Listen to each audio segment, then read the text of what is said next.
Alô, alô, muito boa tarde a todos e a todas. Vamos abrir aqui uma conversa sobre o tema como aprender a fazer tarot. Porquê? Eu tenho recebido bem, sempre recebi, na verdade, desde que comecei a fazer os ateliês de tarot, mas ultimamente cada vez mais tenho recebido pedidos para fazer o ateliê em versão online.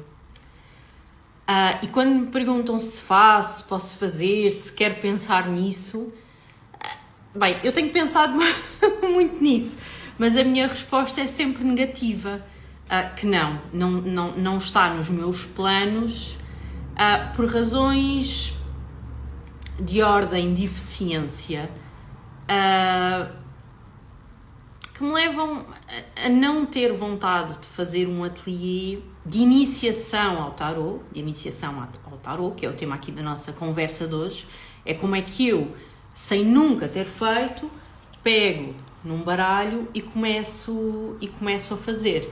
Para quem não sabe, eu tenho inscrições abertas neste momento para a próxima edição do nosso ateliê de iniciação ao tarot presencial, só que tem-me custado tanto dizer que não faço online a tantas pessoas, que resolvi fazer aqui este livezinho, esta conversazinha, de certa forma para trazer aqui umas luzes, para poder ajudar essas pessoas pelas mais diversas razões, ou porque estão longe, ou por questões, circunstâncias financeiras, disponibilidade de horário, disponibilidade de agenda, não conseguem.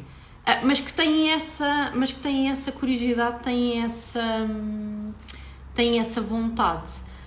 E então vamos fazer aqui, claro, não podemos imaginar que esta nossa conversa substitui a participação num ateliê de iniciação ao tarot, principalmente presencial, mas eu acredito que aquilo que eu vou trazer, o contributo que vou dar, já pode servir para cada pessoa com o seu próprio baralho começar aí a dar os seus próprios passos, está bem? Quem tiver interesse, quem tiver disponibilidade, vontade e andar aqui relativamente próximo da zona de Lisboa, ou tiver a possibilidade de se deslocar, porque não é? Arranjarem umas mini férias para vir a conhecer o nosso novo ateliê e aprender a fazer tarot, pode ver as informações sobre a próxima edição no meu blog www.barbaracerejeira.com, no separador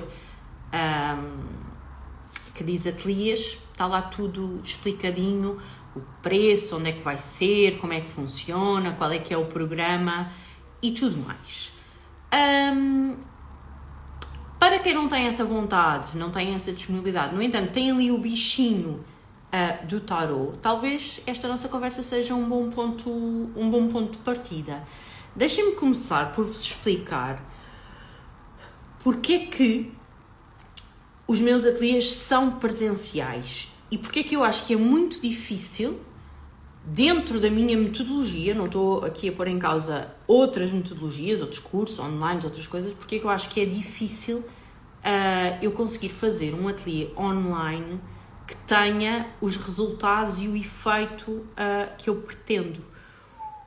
O principal objetivo nos meus ateliês presenciais é que as pessoas saiam daqui a conseguir fazer leituras, e modéstia à parte, é um objetivo que tem sido sempre concretizado, e nós já fizemos várias edições do nosso ateliê de iniciação ao tarot, e no fim do dia, nem é preciso chegar ao fim do dia, pela hora de almoço, já todas conseguem deitar as cartas e fazer uma interpretação dos significados. Só que o que é que está aqui em causa? São grupos pequenos, dos máximos 12 pessoas, num ambiente em que todas as pessoas têm um baralho de tarot na mão, um baralho que é igual, e é um baralho que tem características muito específicas e que, do meu ponto de vista, e já lá vamos, já vou dizer qual é que é o tipo de baralho que eu aconselho para vocês começarem sozinhos em casa, e que eu acho que é propício para as pessoas darem logo esse salto evolutivo, portanto, terem um baralho na mão, começarem a a deitar cartas e começarem a conseguir fazer interpretações e dar significados àquelas leituras e às cartas no seu conjunto. Se nós pensarmos nisto numa perspectiva online, mesmo utilizando todos aqueles recursos informáticos, digitais, que eu adoro e que adoro aprender e investigar, seria muito difícil, porque nós aqui estamos num ambiente em que há muita troca, há muita partilha. Não só sou eu, nem sou eu sequer a deitar cartas, são as pessoas a deitarem para si próprias, a fazerem umas para as outras, e eu consigo ter aqui uma percepção 360 do que é que se está a passar em cada momento, não é? Porque de certa forma estou sempre com um olho no burro e outro no cigano, não me levem a mal as participantes, não é aqui nenhuma ofensa, mas portanto, eu acabo por estar aqui com atenção e por ir dando sempre dicas e socorrendo, acaba por haver uma partilha muito grande de opiniões, de contra-interpretações, desenvolvemos aqui um ambiente de partilha emocional também, porque é impossível, eu nunca vi alguém tirar uma carta, um conjunto de cartas, e as cartas que saem não terem qualquer correlação com as suas vidas. Portanto, se nós estamos a deitar as cartas para nós próprios ou para a pessoa que está sentada na mesa à nossa frente, naturalmente histórias de vida, do passado, do presente, desejos para o futuro vão aparecer em cima da mesa, e tudo isso contribui muito para essa riqueza. Num ambiente online não é fácil reproduzir este tipo de situação. E, portanto, se nós, vamos imaginar, se eu resolvesse fazer um ateliê online em que seria uma coisa menos interativa, só explicativa, em que eu estou a dar apenas a parte teórica, eu acho que acabaria por ser muito pobre e eu iria ver o meu resultado final frustrado.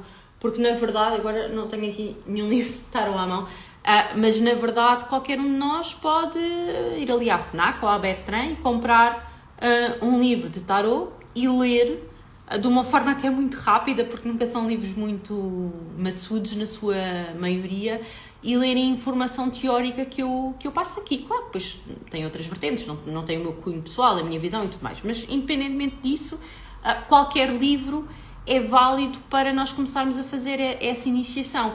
E aquilo que eu me pergunto a mim própria, qual é que é a diferença entre eu estar a fazer um ateliê online e dizer às pessoas para irem comprar um livro? Na verdade não é muita, não é?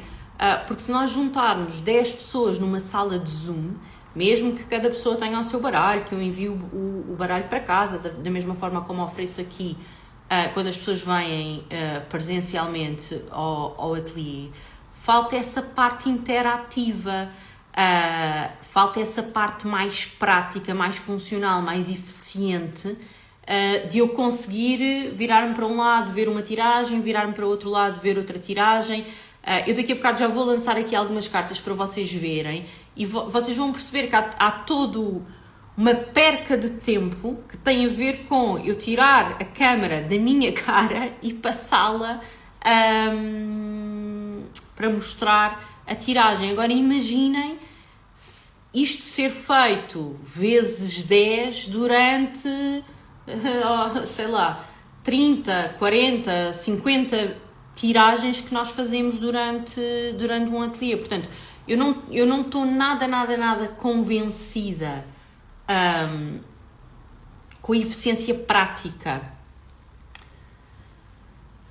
do meu workshop de iniciação ao tarot feito num registro online, virtual. No entanto, acredito que qualquer pessoa, e digo isto do fundo do coração e se calhar argumentando contra os meus interesses, porque logicamente eu quero que as pessoas venham aqui aos meus ateliês, tenho 5 filhos para alimentar, não é? É disto que eu vivo. Mas apesar disso, eu acredito que qualquer pessoa mesmo, pode comprar um baralho e começar a fazer tarot pela sua própria iniciativa. Aliás, foi assim que eu comecei. Não comprei porque me ofereceram, foi a minha mãe que me deu o meu primeiro baralho de tarô, mas eu a seguir não fui a nenhum curso, não tinha ninguém próximo sequer que fizesse tarô e que me ensinasse. E eu também não me considero uma pessoa com características ou com habilidades acima da média. Eu sou uma pessoa perfeitamente normal e, portanto, aquilo que eu consigo fazer, vocês também conseguem fazer de certeza. Agora, pode haver aqui algumas dicas, alguns pressupostos que atalhem o caminho. Um dia de um ateliê de iniciação ao tarô presencial é um grande atalho, é um grande avanço, mas ok, não tenho essa possibilidade. Vou deixar de fazer tarô por causa disso se tenho essa vontade e essa curiosidade? Não, vou começar. Então eu vou começar como? Vou começar precisamente por comprar um baralho, não é? Eu não posso fazer tarô se não tiver um baralho. Hoje em dia já é muito fácil e muito acessível nós temos um baralho de tarô. Vocês vão a qualquer FNAC, a qualquer Bertrand, a qualquer Tabac, só para dizer assim os nomes mais comerciais que existem em qualquer superfície comercial, e arranjam facilmente um baralho. Existe uma conta aqui no Instagram que é Baralhos de Tarô. Se quiserem, tomem nota, publicidade gratuita. Baralhos de Tarô. A responsável chama-se Joana. Eu já lhe comprei vários baralhos, inclusivamente no início era através dela que eu fazia o fornecimento dos baralhos para os ateliês de tarô. E a Joana tem sempre muita diversidade e tem sempre preços muito interessantes.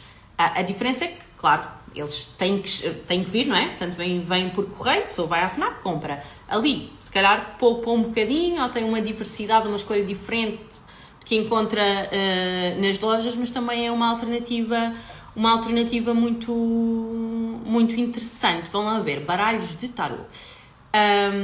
Portanto, primeiro passo é comprar um baralho. Hoje em dia existe uma escolha quase infinita sobre o tipo de baralhos que nós podemos ter. Qual é que nós vamos escolher? Ponto número 1. Se já tivermos um baralho em casa, vamos utilizar esse. O que é importante aqui para o contexto desta nossa conversa? É que seja um baralho de tarô. Portanto, seja um baralho que é composto por 78 cartas, dividido entre arcanos maiores, que normalmente são estes que têm a numeração romana, e depois tem aqui o título escrito por baixo, e arcanos menores. Os arcanos menores estão divididos por 4 naipes e podem ser de 2 tipos. Podem ser baralhos em que tenham os arcanos menores ilustrados como situações da vida, ou seja, uma imagem para a qual nós olhamos e imediatamente nos transmite uma sensação. Vocês aqui estão a olhar para o 8 de ouros. Quem está aqui a assistir em direto, escreva lá aí no chat o que é que vocês... Uma palavra. Vocês olham para aqui e o que é que veem? O que é que vos vem logo à cabeça? Isto é um ponto importante. No processo de aprendizagem de tarô, nós estarmos a utilizar um baralho que seja mais intuitivo. Eu, por exemplo, mesmo que tenha aqui um ataque de falta de memória, como ainda me aconteceu na consulta de hoje de manhã, que queria dizer à minha querida cliente quando é que era o eclipse da lua em touro, não me conseguia lembrar. Eu estou sempre a ver isto, estou sempre a falar nisto, não me conseguia lembrar. E com as cartas às vezes isto acontece, porque nós estamos com a nossa cabeça no outro lado, porque estamos cansadas. Podemos olhar para uma carta e não nos vir à cabeça aquele significado que já dissemos tantas vezes. Olha, aqui a Maria João está a olhar para o 8 de ouros e está a dizer persistência, foco. E vejam lá, nós de facto... Olha, a borboleta azul diz detalhe. Eu acho sempre isto tão interessante. Já há muito tempo que eu não faço aquelas caixinhas de olharmos para as cartas e vocês dizerem qual é a primeira palavra que vos vem à cabeça. Isto é super, super interessante. No fundo, estes 3 conceitos, persistência, foco e detalhe, estão interligados. E eu acho perfeccionista, e eu acho que não há a mínima dúvida que nós olhamos para esta carta e vemos isto, não é? Vemos aqui um rapaz, um senhor, sentado num banco de madeira, numa posição de trabalho, quase que tem ali uma linha de montagem e está a esculpir, acho que não é bem a palavra, está a gravar a estrela naquelas moedas douradas. A Rita diz trabalho, o João diz trabalho e comprometimento. Eu não faço a menor ideia, vejam bem, eu não faço a menor ideia. Por acaso do João sei que ele faz tarô e já me disse que não está ainda muito confortável com os arcanos menores, mas eu não faço a menor ideia se a Rita, se a borboleta azul, se a Maria João já costumam fazer tarô ou não. Mas uma coisa eu sei, independentemente da pessoa que olha para a carta já ter na sua cabeça a correspondência de significados entre cada arcano menor, ou respectivamente a cada arcano menor, quando nós olhamos para um baralho de tarô que tem os arcanos menores a representarem graficamente uma situação da vida, isto torna-se automaticamente muito mais intuitivo. E essa é a minha primeira dica, quem quer começar a fazer tarô, arranje um baralho deste género, que normalmente, estou a dizer normalmente, não sei porquê, porque a regra não é normalmente, é assim, os baralhos que têm os arcanos menores ilustrados como situações da vida, são baralhos que são filhos, não têm que ser exatamente iguais, mas que são filhos de um dos tipos de baralho mais utilizados por todo o mundo, que é o tarô de Rider-Waite, e que foi um senhor em conjunto com outra senhora que resolveu recriar o baralho de tarô, o tal das 78 cartas, e trazer este diferencial, portanto, ilustrar os arcanos menores.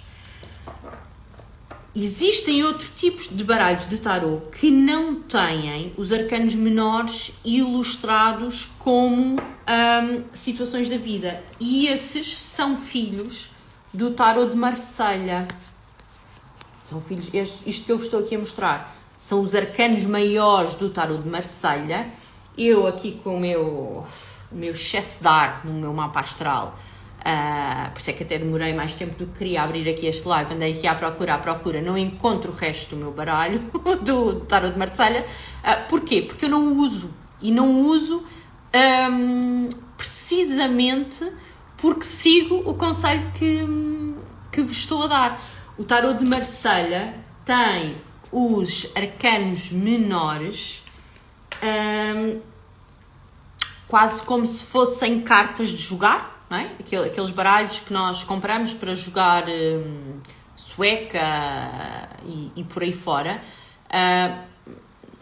Claro que os desenhos são diferentes, a ilustração dos naipes são diferentes, mas nós olhamos aqui para este 8 de espadas. Em primeiro lugar, temos que ir logo ver qual é que é o número, porque nem sequer é assim tão fácil contar, não é? Ter aquela percepção visual de quantas espadas estão aqui na imagem. E quando nós, pelo menos para mim, quando olhamos para os arcanos menores do tarô de Marselha, para mim até é difícil distinguir entre as espadas e os paus. E, portanto, esse esforço que nós temos que fazer de identificação vai logo à partida atrapalhar a nossa capacidade de percepção e, portanto, naturalmente, de interpretação também. Portanto, primeira dica para quem quer começar a fazer tarô é arranjar um baralho ao estilo que seja filho do tarô de Rider-Waite. Segunda ferramenta essencial é termos um livro de significados e, de preferência, um livro de significados que seja na nossa própria língua, que seja na nossa língua natal, para ser mais fácil também aqui a nossa percepção. Muitos baralhos trazem um compêndiozinho, um livrinho fininho dentro da caixa, que não é nada mais, nada menos do que um pequeno dicionário de significados. O sol significa isto, a lua significa aquilo, o 8 de ouros significa o outro, e por aí fora. E esse vai ser o nosso guia. E nós tendo um baralho e um livro de significados. Porquê é que eu digo que é importante ter um livro de significados quando existe hoje em dia tanta coisa disponível na internet? Se vocês agora, quando terminar aqui o live ou quando terminarem de verem a gravação, se for à internet e pesquisar, é engraçado fazerem esse exercício, significado do 8 de ouros no tarot, não é? Compararmos com estes significados intuitivos que apareceram aqui, vai aparecer. Só que se nós tivermos um pequeno livrinho à mão, é tudo muito mais rápido, muito mais funcional, sem falar de que estamos a trabalhar todas as cartas dentro do mesmo contexto de significados, ou seja, estamos a olhar para as cartas sobre o olhar de uma mesma pessoa, de um mesmo autor que atribuiu ou escolheu os significados daquelas cartas. Portanto, isto eu acho que é importante, nós temos um livrinho pequenino à mão e termos o nosso baralho. E depois, o que é que vamos fazer? Tirar o baralho da caixa e vamos baralhar as nossas cartas. Bárbara, mas como? Como é que eu vou baralhar? É importante fazer algum ritual? É importante limpar o baralho? É importante deixá-lo antes de fazer tiragens na varanda, na noite de lua cheia? Tenho que o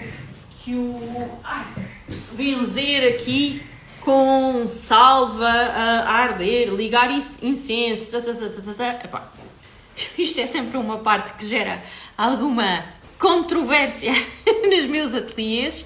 Nós podemos fazer isso tudo, nomeadamente eu tenho aqui alguns rituais que gosto de ter com os meus baralhos, gosto de tê-los guardados. Olha, não conseguem ver aí, mas eu vou-vos mostrar. Gosto de tê-los guardados com uma pedra de selenite em cima. Normalmente tenho sempre aqui o meu tarot entre consultas. Quando termino uma consulta ponho-lhe sempre a selenite em cima. Mas vamos lá ver, se eu vou de viagem e o levo na minha bolsinha, ou se me esqueço, ou se levo as cartas e não levo a selenite, ele continua a dizer o que ele tem que dizer à mesma. Portanto, eu acho que isso são tudo detalhes para um outro patamar que não é a iniciação. O básico do básico, para quem quer muito começar a fazer tarot e não tem muitos recursos disponíveis, é isso. Um baralho, um livro de significados, pegar nas cartas e começar a baralhar. Como é que eu baralho as cartas? Como a minha intuição me disser para fazer. Eu tenho os meus próprios rituais que ensino aqui no ateliê, mas na verdade cada um deve fazer aquilo que acha que deve fazer. Depois, com a continuação, que é um dos pontos que nós vemos aqui no ateliê, é importante seguir um protocolo, mas isso é depois, não é para quem está a iniciar. Portanto, eu vou baralhar as minhas cartas da forma que me parecer mais conveniente, mais intuitiva, sem pensar muito sobre o assunto. Posso baralhá-las da forma que eu estava aqui a fazer, dispor as cartas umas sobre as outras. Posso fazer aqui se for um bom jogador de póquer ou de cartas, posso fazer aqui uma coisa já mais croma e baralhar as cartas ao jogador de póquer, fazer de conta que isto é uma coisa mais a casino e menos espiritual. Posso colocar as cartas todas sobre o tampo de uma mesa, misturá-las como se fosse uma criança até ainda sem muita destreza e depois juntá-las todas outra vez. Não importa. O que importa é que as baralhemos. E importa depois cortá-las. 1 vez, 2 vezes, 4 vezes. Primeiro um monte para um lado, para o outro. na verdade, também não é muito importante. E eu volto a dizer, acho que já disse isto durante esta conversa, mas volto a dizer que nunca, e eu já devo ter visto e feito milhares de tiragens e de leituras de tarot, eu nunca vi cartas saírem que não têm conexão nenhuma com aquela pessoa ou com aquela situação. E não importa se sou eu a tirar ou se é uma pessoa que veio pela primeira vez ao ateliê e recebeu o seu primeiro baralho naquele dia. Há sempre uma qualquer significância entre o consultante ou a pergunta e a carta ou as cartas que saem. Agora, há aqui um aspecto que é importante. Quando nós estamos numa fase de iniciação, é completamente diferente se nós tiramos uma carta e vamos interpretar apenas uma carta ou se tiramos uma sequência de cartas. Nós, por acaso, aqui não tivemos, ou se calhar até tivemos, porque aparece a Rainha de Copas, o naipe de Copas é associado ao elemento da água, que, por exemplo, corresponde a caranguejo, a escorpião e a peixes, e está muito associado à questão da espiritualidade e da cura. E, portanto, eu até acho que esta Rainha de Copas apareceu aqui a representar-me. Mas pode não ser. De qualquer forma, é muito mais fácil nós fazermos este raciocínio só com uma carta do que se repetirmos o processo todo e tirarmos várias cartas, não é? Baralharmos e fizermos uma pergunta. Vou perguntar: qual é o conselho aqui que o nosso tarot tem para dar às pessoas que querem começar a fazer tarot, que são iniciantes, que nunca fizeram e que querem começar a fazer tarot? E vou tirar uma sequência de cartas para vocês verem como a complexidade de raciocínio aumenta, tá bem? Nós no ateliê passamos por 3 fases, aprendemos a fazer 3 leituras, só com uma carta, com 4 cartas e também a tiragem da cruz celta, que é aquela que é mais conhecida. E eu no final aqui desta nossa brincadeira já vos vou dizer o que é que eu aconselho para quem está a começar sozinho em casa. Okay? Vamos lá ver o que é que ele nos diz. Qual é o conselho que ele vos dá?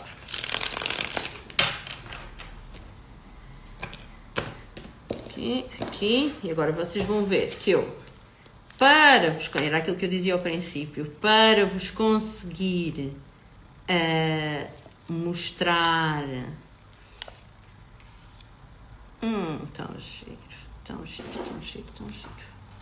sempre incrível. Para vos conseguir mostrar, tenho que tirar a câmera, tenho que voltar a apontar a câmera, portanto, todo aquele procedimento que é complexo se nós pensarmos em fazer o ateliê de iniciação ao tarot online. Claro que para quem olha, está agora aqui a ver a Maria João, diz que nunca fez tarot. Para quem nunca fez tarot, é completamente diferente se eu focar aqui nesta carta e vos perguntar o que é que vocês acham que isto quer dizer. Quando vocês olham, isto é o 2 de copas, quando vocês olham só para esta carta, qual é a primeira palavra que vos vem à cabeça? Se puderem, quem está a assistir aqui em direto, coloca aí nos comentários. Nós aqui nesta tiragem de 4 cartas apareceu-nos apenas um arcano maior, todos os outros são arcanos menores, e se eu focar de cada vez em cada carta, vocês vão ver que vos vem imediatamente uma palavra à cabeça. Aqui o João está a dizer relação. A borboleta azul diz união, relação.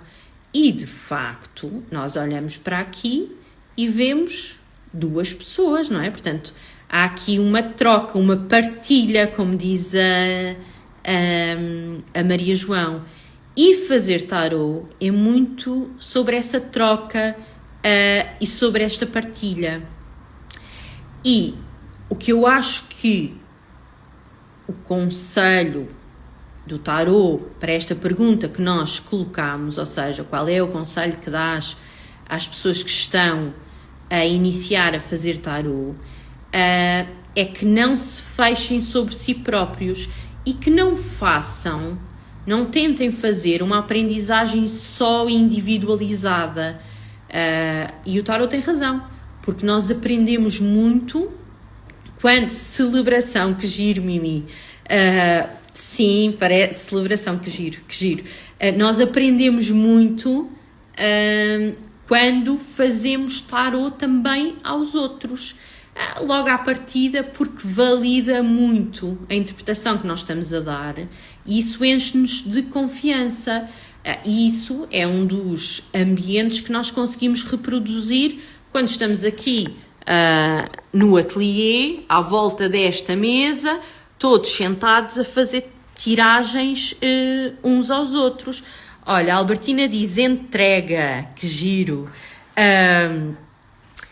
Em casa, quando nós não estamos nesse processo de aprendizagem em grupo, podemos sempre fazer aos nossos amigos, às pessoas que nós conhecemos, não é? Arriscar aqui um bocadinho, tentar perder o medo. Olha, estou interessada nesta, tenho este novo interesse, o tarot, deixa-me lá fazer-te, não queres que eu te faça, não queres fazer uma pergunta, ajuda-me lá a integrar melhor aqui estes conhecimentos. Não há dúvida nenhuma. E isto é tão engraçado porque eu nem sequer tinha este ponto. Estão a ver aqui a minha lista das dicas para esta conversa de hoje, nem sequer tinha este ponto ali nas minhas notas, mas não há dúvida nenhuma que é uma parte crucial do processo de consolidação da nossa aprendizagem. Aqui esta força, eu acredito que ele esteja aqui muito para significar a união, o nós de certa forma tomarmos conta, integrarmos o nosso lado mais racional com o nosso lado instintivo. E aqui o 5 vem falar das nossas vulnerabilidades, porque, como é lógico, quando nós estamos a querer fazer este processo de aprendizagem em partilha, em conjunto, não é só quem está a fazer a pergunta que se está a expor.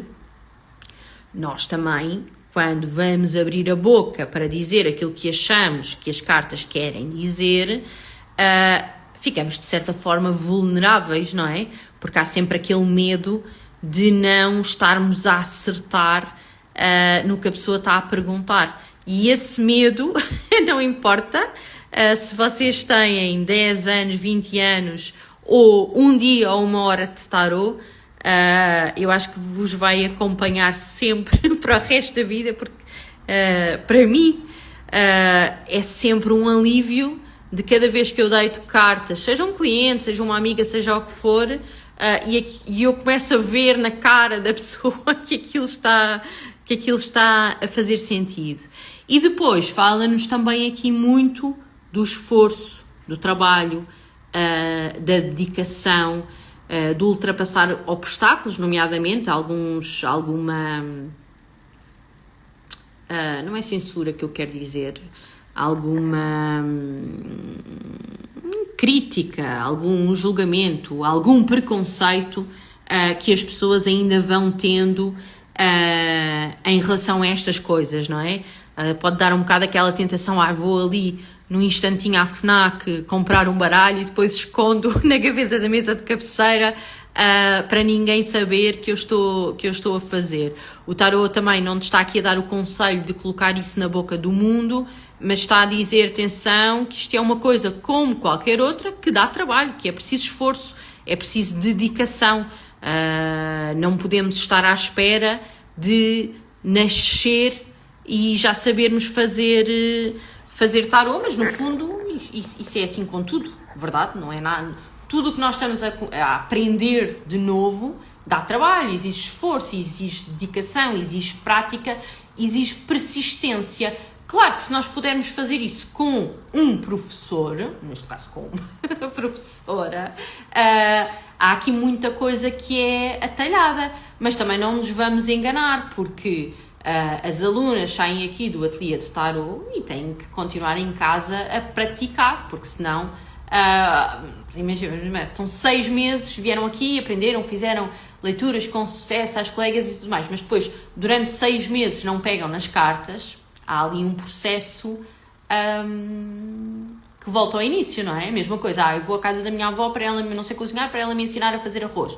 Ora, se eu só faço naquele dia, depois volto para casa e nunca mais experimento fazer sozinha, dali a 6 meses quando quiser fazer arroz, se calhar não vai correr assim tão bem, não é? Acho que o processo é igual em tudo. Mas vocês conseguem compreender como é diferente nós olharmos apenas para uma carta e termos a intuição daquele significado e irmos ver ao livrinho o significado de uma carta, ou olharmos para 4? É completamente diferente, verdade? Portanto, eu já vos vou dar aqui uma dica de iniciação, mas é importante vocês terem em linha de conta este grau crescente de complexidade. Se nós, desta tiragem de 4 cartas, passarmos para uma tiragem da Cruz Celta, que não é com 4 cartas, são 10 cartas em cima da mesa, claro que fica mais difícil. E claro que se nós tivermos uma pessoa experiente, com mais experiência do que nós, a olhar para aquelas 10 cartas e a dar uma dicasinha dali, a complementar aqui, a chamar a atenção para uma relação entre uma carta e outra, ou uma oposição, um antagonismo, a tentar puxar o outro lado das coisas, tudo fica mais fácil. Em casa, sozinhos, como é que nós vamos percorrendo esta questão da complexidade? Se calhar vamos começar por fazer tiragens só com uma carta. E depois, à medida que nos vamos sentindo confortáveis, sim, Mimi, sem dúvida nenhuma, podemos e devemos ler as cartas para nós próprios. Para mim, o tarô é quase como uma amiga. E eu conheço muitas pessoas que em situações mais complicadas da vida, todos nós passamos por situações mais delicadas na nossa vida, em que temos muita necessidade de falar repetidamente sobre um assunto, de estar constantemente a fazer as mesmas perguntas, de verbalizar porque é que isto me aconteceu, eu não compreendo. E todas nós passamos por um ponto em que chega uma altura em que já não temos coragem de estar sempre a massacrar as mesmas pessoas com as mesmas coisas. Ou a nossa coragem e a nossa persistência e necessidade de partilha mantém-se, mas a dada altura os outros é que já não têm paciência para nos ouvir. E o tarô é um excelente conselheiro e é uma excelente ferramenta de reflexão, porque o tarô não nos vai dizer aquilo que nós queremos ouvir ou aquilo que nós queremos ver, ele vai dizer-nos aquilo que nós precisamos de ouvir, ou neste caso, como é algo muito visual, de ver, e ajuda muito em processos de desenvolvimento, em processos de alguma frustração, ajuda-nos muito a fazer essa reflexão, até porque depois é muito engraçado. Ainda no outro dia estava num jantar e surgiu essa questão, quer dizer, como é que o tarô funciona, uma leitura pode se encaixar em qualquer pessoa, se eu tirar as cartas já a seguir para a mesma pergunta vão sair cartas completamente diferentes, então como é que isto funciona? Eu não tenho respostas para essas perguntas e até vos digo, alguém que diga que tenha, não está a ser 100% honesto consigo próprio, logo em primeiro lugar, e depois também com os outros, porque não há uma explicação científica para o tarot, nomeadamente os registros históricos de utilização de tarot, de onde é que apareceu, etc. É tudo muito rudimentar e muito incipiente. Agora, o que é que eu acho? Nós não precisamos de ter explicação para tudo na nossa vida. Mas uma coisa, eu digo Mimi e os outros, quando nós começamos a deitar as cartas e aquilo começa a fazer sentido, nós deixamos de precisar de fazer esta. Porquê é que funciona? Será que funciona? Porque a verdade é que é como se nós tivéssemos ali um amigo que nos está a aconselhar e a fazer refletir sobre determinado assunto. E mesmo que, e eu sou contra segundas opiniões, eu não gosto de fazer a mesma pergunta e fazer 2 ou 3 tiragens para obter a mesma resposta, respostas a uma mesma pergunta.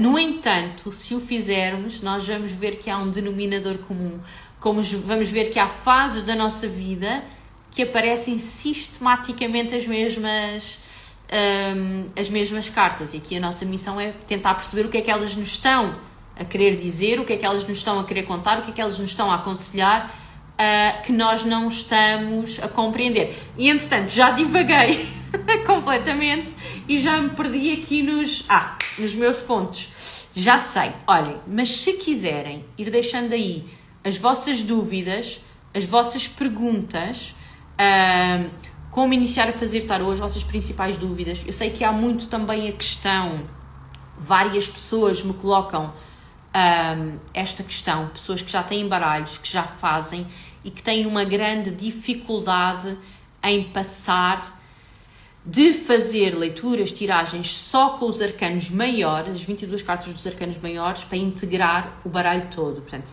essa é uma resposta que eu já vou dar de antemão. Mas se tiverem outras dúvidas, vão deixando aí no chat, que eu no final faço aqui um apanhado e vou tentar responder.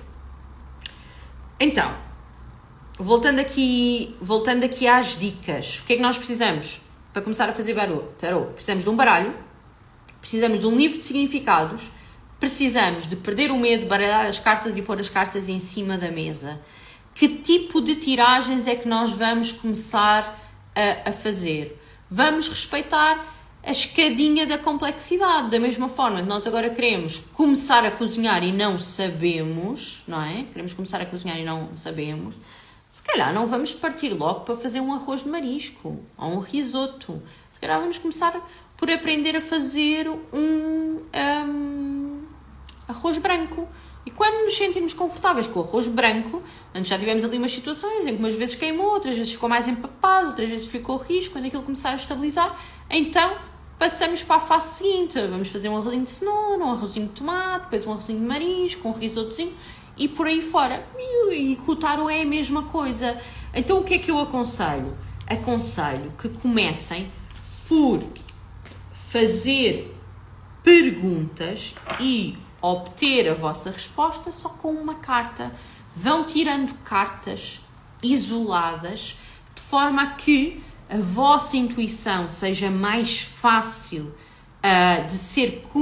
Olha, a Mimi faz aulas online. Não faço, Mimi.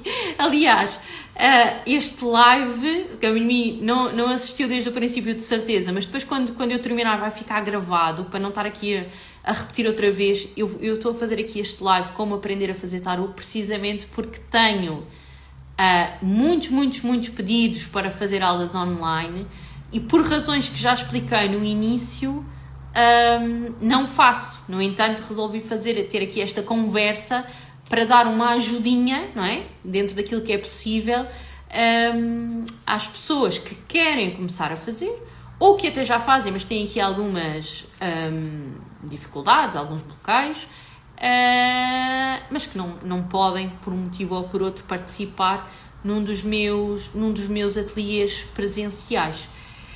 E então, aquilo que eu aconselho é que comecem por fazer as vossas perguntas e obter as respostas só com uma carta. Só com uma carta. Mas que não excluam nenhuma carta do baralho. Ou seja, que vocês olhem para o tarô como um todo e sem medos. Baralhar as 78 cartas, fazer a pergunta, baralhar as 78 cartas, fazer a pergunta, baralhar as 78 cartas e depois extrair uma carta para obterem a vossa resposta. O que é que vão fazer? Vão olhar para a carta e vão ter aquele impacto. Houve aqui alguém que disse: eu senti, eu vi, aquele primeiro impacto. Mas depois vão ao vosso livrinho de significados ver o que é que aquele autor, ou qual foi o significado que aquele autor atribuiu a determinada carta. E vão casar com a vossa pergunta. Isto não tem aqui nada de complicado. O hábito faz o monge. Quanto mais vocês fizerem, não façam perguntas muito repetidas, porque senão às tantas ficam mais baralhados do que esclarecidos, mas quanto mais vocês fizerem, mais vão integrando, tomando contacto com os significados das cartas sem terem que estar a decorar, e a dada altura já sabes, a vossa intuição já está misturada com os significados, e quando vos sai determinada carta, mesmo que ela seja um pouco mais difícil, tem graça que se calhar aqui este 10 de ouros pode não ser assim uma carta tão intuitiva, mas vocês já têm ali um fio condutor, já têm umas palavras-chave na vossa cabeça. Agora, não faz sentido, do meu ponto de vista, nós queremos decorar os 78 significados das cartas e só depois começamos a fazer tarô. Não, eu acho que nós temos que ir deitando as cartas, indo vendo os significados e aprender com a prática ao fim e ao cabo. E acho também que se nós fizermos isso logo com as 78 cartas, porque sim, pode ser tentador, porque é mais fácil baralhar só 22, não é? Começa logo por ali, é muito mais fácil baralhar só 22, são menos cartas, é menos volume na mão, é menos assustador, são cartas que são todas logo muito expressivas, dizem respeito a arquétipos da nossa vida muito marcados. Só que a verdade é que o tarô é uma linguagem que tem 78 lâminas e não 22. Então, o meu conselho para aquelas pessoas que têm aí algum receio em transitar, portanto estão habituados a fazer só com os maiores e têm algum receio em transitar para o baralho completo, é perderem o medo. Se quiserem, destapam um frasquinho de um óleo essencial de laranja doce, inspiram, que aquilo dá coragem e começam a fazer. Isso quer dizer, cada vez que vão pegar no tarô, inspiram laranja doce, imbuídos num espírito de coragem, afastam o medo e começam a fazer. Não há outra forma. Não há outra forma. Então eu acho que mais vale mergulhar diretamente nas 78 cartas do que estarmos a compartimentar e depois sentirmos o obstáculo. O que é que eu vos posso dizer para apaziguar os corações de quem está neste arranque, neste desarranque entre as 22 e as 78? É que vocês, tal como eu, quando começaram a fazer, mesmo que só com as 22, também não sabiam os significados destas cartas. Portanto, tiveram que ter um processo de aprendizagem.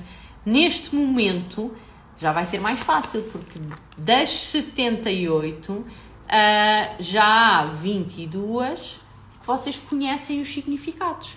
Então agora é passar para o processo de aprendizagem de integrar o baralho todo.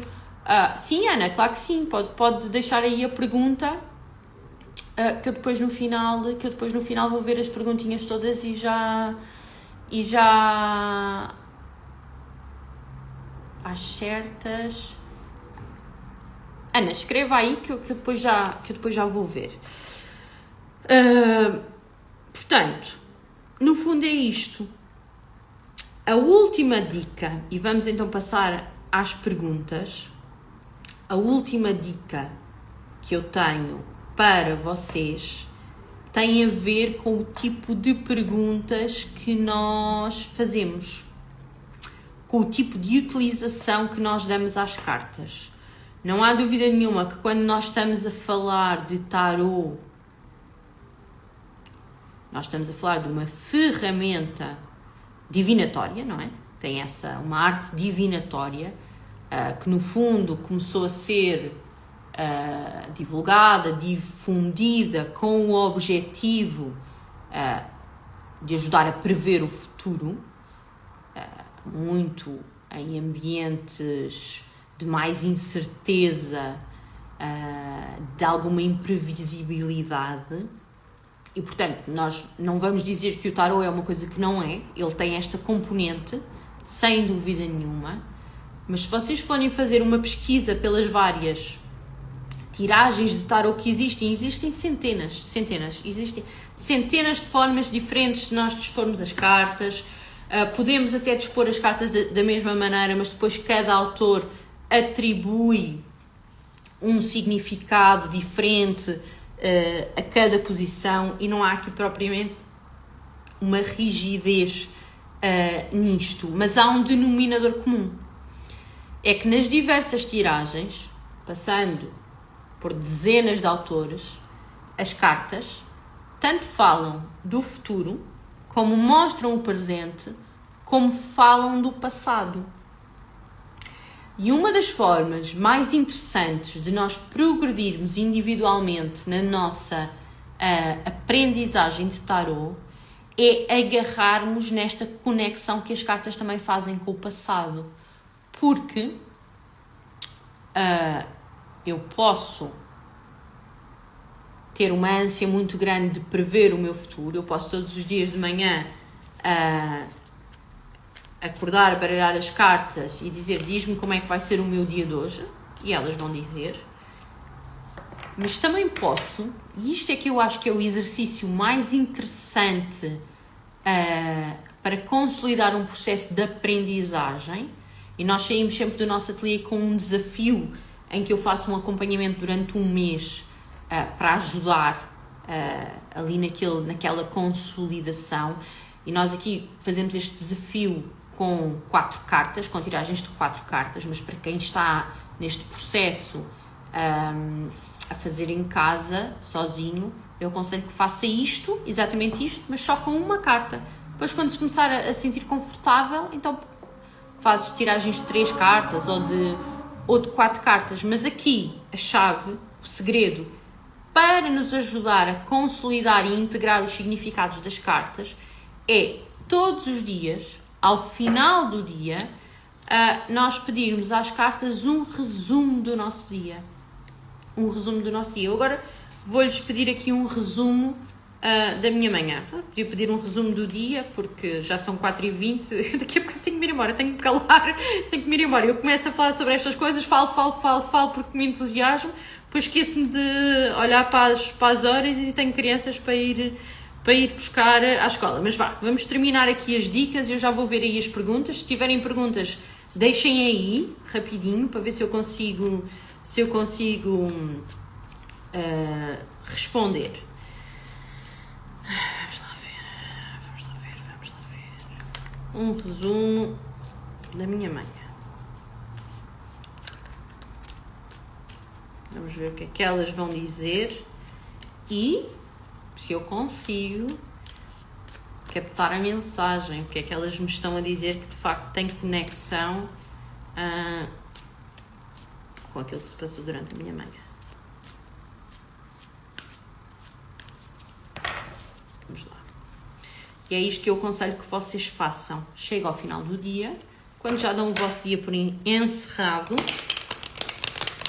baralham ali um bocadinho as cartas e pedem. Dá-me um resumo do meu dia. E depois tiram uma carta.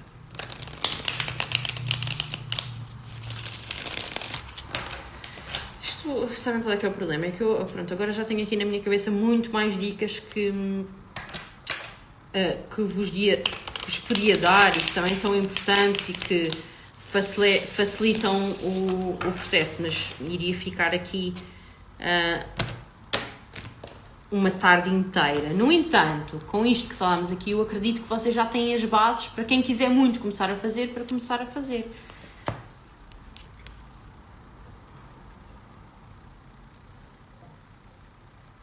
E a carta que resume a minha manhã é a carta do Ermita. E é muito engraçado porque, para quem não... Bem, eu nem me apresentei neste live, acho eu. Enfim, mas para quem não me conhece ainda e não sabe, pronto, o meu contexto, a minha vida, a minha história e tudo mais, eu tenho 5 filhos e 3 cães. E uma vida social preenchida e agitada. E não há dúvida nenhuma que, apesar de ter tido aqui consultas, esta foi uma manhã de ermita por contraposição ao meu fim de semana agitado. E também não há dúvida nenhuma que eu iniciei, cheguei aqui, ainda não eram 9 da manhã e sentia-me cansada. E este silêncio, esta introspeção, esta coisa de estar aqui neste ambiente a ver o mar, estão a ver ali o mar, que ainda é rio, ali ao fundo, esta paz, não há dúvida nenhuma que me energizou. Portanto, o ermita faz todo o sentido. E isto que eu acabei de fazer, este raciocínio que eu acabei de fazer, é aquilo que eu aconselho que vocês façam, porque fica muito mais fácil consolidar e integrar os significados de cada carta quando nós estamos a relacionar com um acontecimento que já foi, que nós conseguimos olhar para ele e dizer, ok, o significado que está no livro é este, mas isto está a dizer respeito a isto em concreto que me aconteceu. E da próxima vez que esta carta voltar a sair, o vosso raciocínio vai ser muito mais fácil, muito mais rápido, porque vocês vão ter aí a vossa percepção a associar esta carta a uma imagem mental concreta, uma situação concreta e específica, que depois, claro, dá para fazer uma interpretação mais alargada em função da pergunta que estiver em causa. Então eu vou só recapitular aqui muito rapidamente as dicas, às vezes já nem sei quantas são, para quem quer começar a aprender a fazer tarot. Dica número 1, comprar um baralho, de preferência um baralho ao estilo do baralho de Rider-Waite. Dica número 2, ter à mão um livrinho físico de significados, de preferência pequenino, manuseável, que seja fácil ter ali em cima da mesa, seja fácil de abrir, seja fácil de encontrar os significados.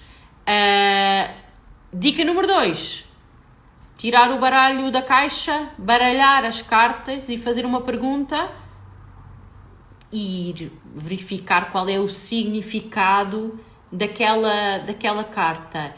Dica número 4, usarem o baralho completo, sem medos, usarem as 78 cartas logo de início. Dica número 5, começarem por dar a resposta às vossas perguntas, ao vosso resumo do dia, com apenas uma carta. Depois, quando se começarem a sentir confortáveis e familiarizados com... Não é preciso ser com todas, não é preciso... vou tomar nota e quando me tiverem saído as 78 cartas, então eu passo para as 3 cartas ou para as 4 cartas. Não. Quando estiverem familiarizados com um bom número de cartas, então podem dar o passo seguinte. Dica número 6. Apostem muito nesta fase inicial, não tanto nas previsões, não tanto em querer ver o futuro, mas nas revisões. Pedir resumos e associar cada carta que aparece àquilo que me aconteceu naquele dia, àquilo que me aconteceu naquele fim de semana, a determinada situação. que eu quero analisar. E acho que é isto. Vamos lá ver então o que é que temos aqui de perguntas. Temos aqui, ou não, alguma perguntinha. Não, mas eu coloco aqui as perguntas, vejam lá, isto aparece-me... Aparece-me as caixinhas que estão nas stories. A Ana diz, queria um conselho espiritual neste momento. Ana, por acaso isso até pode ser interessante, abrir aqui de vez em quando um live para responder às vossas perguntas com as cartas. Ana, acho que isso é uma excelente ideia. Não sei se gostavam ou não, se há aqui mais pessoas que gostavam, que eu de vez em quando fizesse aqui um live. Olha, se acham que é uma boa ideia, deem-me lá uns coraçõezinhos ou manifestem-se aí nos comentários. Porque pode ser interessante, uma boa ideia, sim. Claro que não há aquele nível de... se calhar de profundidade ou de partilha, mas podemos perfeitamente ver isso. E do meu lado, em primeiro lugar, eu adoro fazer tarot e, portanto, estou sempre pronta para isso. Por outro lado, eu também acho que é muito bom para nós desmistificarmos aqui muitas coisas relacionadas com o tarot e para as pessoas começarem a perceber que de facto isto resulta, que há um ponto de conexão. Podemos ter que fazer mais uma pergunta, enquadrar mais aqui, ver a coisa de outro ponto de vista. Mas mesmo assim à distância, se a Ana fizer uma pergunta e eu der a resposta, aquilo vai fazer sentido, ainda que eu precise de lhe fazer algumas perguntas para fazer o enquadramento. Mas Ana, não hoje, por dois motivos. O primeiro, eu já estou com um bocadinho de pressa, que tenho que ir buscar o primeiro filho, sai às 5 e já são 16h28.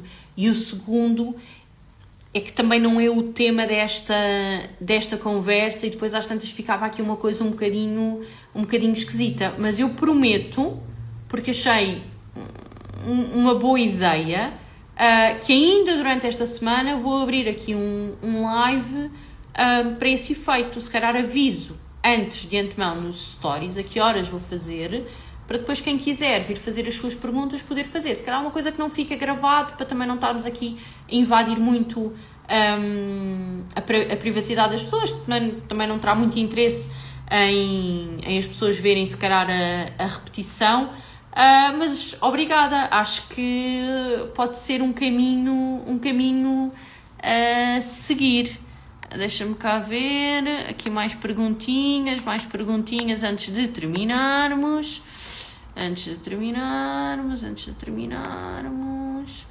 Maria João, as 4 cartas que tiramos, lemos por temas ou geral? Maria João, normalmente,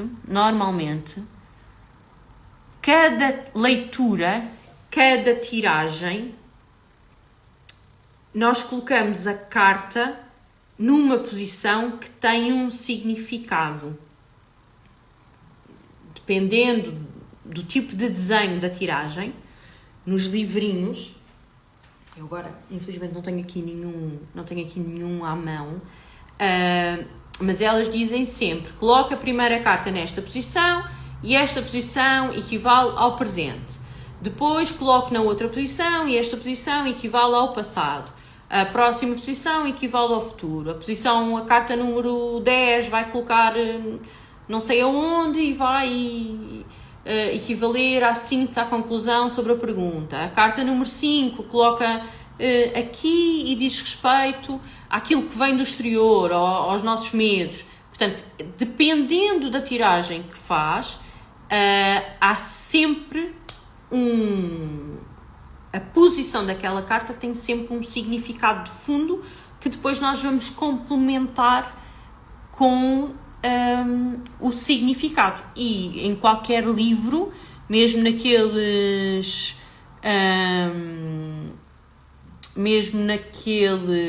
livrinhos pequeninos, normalmente trazem sempre ensinar a fazer tiragens, mesmo nos pequenininhos todos que vêm dentro dos baralhos, tiragens com 3 cartas, eles atribuem sempre um significado.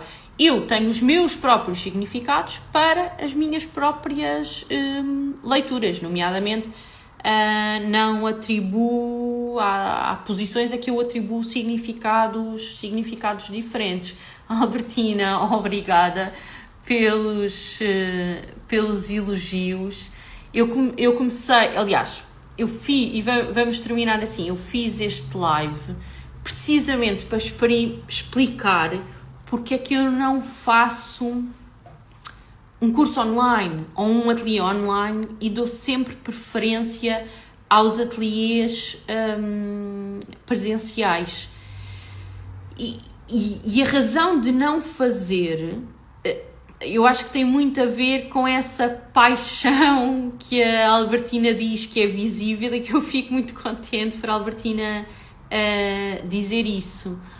Porque o meu principal objetivo é que as pessoas que venham ter comigo, que venham aos meus ateliês, que se tornem minhas alunas, saiam daqui a conseguir fazer tarot. Eu faço ateliês de iniciação ao tarot que têm a duração de um dia, com a interrupção para almoço, logicamente. Não precisamos estar a fazer jejum para estar conectadas aí com este nível de espiritualidade. E todas as alunas saem daqui a conseguir fazer tiragens com uma carta, 4 cartas e a tiragem da Cruz Celta, que é com 10 cartas. Portanto, é um processo de aprendizagem empacotado num dia. Eu não descobri ainda uma metodologia online que me permita ter esse mesmo resultado. Se eu entregar este mesmo resultado, ou seja, eu estou a receber dinheiro das pessoas, estão-me a pagar para eu as ensinar a fazer tarot e o objetivo está a ser cumprido. Isso para mim é muito importante. Se eu um dia, e às vezes até estas coisas surgem aqui nestas conversas, como agora esta ideia, este pedido da Ana, que eu não, peço desculpa, mas não acedi, mas já me deu aqui uma ideia que eu acho que pode ser muito interessante e que inclusivamente pode servir também para ajudar estas pessoas que estão neste processo de iniciação mais individualizado, não é? Porque ao me verem a fazer leituras, vão ativando aí esses processos de consolidação da matéria aprendida. Mas enquanto eu não tiver um método que eu tenha a certeza que resulte no online, não é uma coisa que eu queira fazer ou um caminho que queira seguir. No entanto, do ponto de vista do puro contributo e também aproveitando para fazer alguma promoção naturalmente do meu trabalho, quero cada vez mais ir fazendo estas conversas e estas partilhas online, através dos diretos, através do conteúdo, dos artigos que eu vou escrevendo no meu blog e poder ajudar as pessoas dessa maneira. Agora, para já, aquilo que faz sentido para mim são os ateliês presenciais. Termino a relembrar que temos o próximo dia 1 de novembro, ainda temos vagas, estamos com uma mega promoção, porque vai ser o ateliê de inauguração aqui do nosso novo espaço. Já tivemos aqui várias consultas, mas ateliê formação vai ser o primeiro. Logicamente, os outros depois já não vão ter este preço. Vamos voltar ao preço normal. Se vocês quiserem ir a www.barbaracerejeira.com, na secção de ateliês tenham lá tudo direitinho, o programa, os valores, o desconto que está neste momento em vigor e tudo mais. E dizer-vos que se eventualmente houver um grupo de pessoas, vamos imaginar que está no Porto, que está em Leiria, há ali um grupinho de 8, 10 pessoas que se quer reunir para ter um ateliê de iniciação ao tarot, eu não tenho problema nenhum em deslocar-me. Aliás, eu adoro andar por aí. Temos é que reunir um grupo mínimo que faça sentido a minha deslocação. Também pode ser uma alternativa, mas para já é o máximo que eu consigo fazer. Ateliê de iniciação ao tarot comigo, Bárbara Cerejeira, até prova em contrário, presencial. Minhas queridas, tenho que correr e ir-me embora, que entretanto isto já passaram quase 10 minutos desde que eu disse que estava com pressa. Um grande beijinho e até já!